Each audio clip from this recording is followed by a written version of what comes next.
22 তারিখে আমার প্রচারণার মাঠে থাকার কথা, কিন্তু বাধ্য হয়েই আমি আজকে ঢাকায় এসে জবাব যেটা দেওয়ার 22 তারিখে আমি সেটা দিয়ে দিয়েছি। রিটেন একটা জবাব গেছে, আর আজকে আমি ইসিতেও একটা জবাব নিয়ে এসেছি। আর 22 তারিখে আমার প্রচারণার মাঠে থাকার কথা, কিন্তু বাধ্য হয়েই আমি আজকে ঢাকায় এসেছি। বিকজ আমার কাছে মনে হয়েছে প্রশাসন এবং পুলিশের যতটা নিরপেক্ষ থাকবার কথা ততটা নিরপেক্ষ নয়। আমার কর্মীদের বাড়িঘরে হামলা করা হয়েছে, তাদেরকে পিটিয়ে হাসপাতালে পাঠানো হয়েছে, মাথা ফাটানো হয়েছে, বাড়িতে আগুন দেয়া হয়েছে। এখন পর্যন্ত কোনো মামলা হয় নাই। সো আমি নির্বাচন কমিশনকে অবহিত করতে এসেছি যে যেহেতু আমি একজন স্বতন্ত্র প্রার্থী এবং আমি বড় দলগুলোর বিরুদ্ধে আমাকে লড়াই করতে হচ্ছে, প্রশাসন যদি এখানে একদম স্ট্রেইট নিরপেক্ষ না থাকে তাহলে আরেকটা 5ই অগাস্টের মতন কিংবা 2018 নির্বাচনের মতন আরেকটা নির্বাচন যদি হয় বাংলাদেশে, তার পরিণতি ভালো হবে না, কারো জন্যই ভালো হবে না।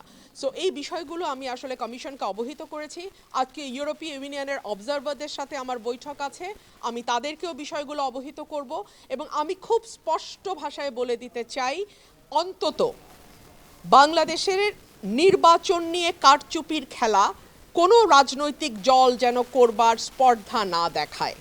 আমি সকল দলকেই আহ্বান জানাবো, নির্বাচনের মাঠে একটা সুষ্ঠু নির্বাচন যাতে হয় সেই জন্য মানুষ 15 বছর লড়াই করেছে।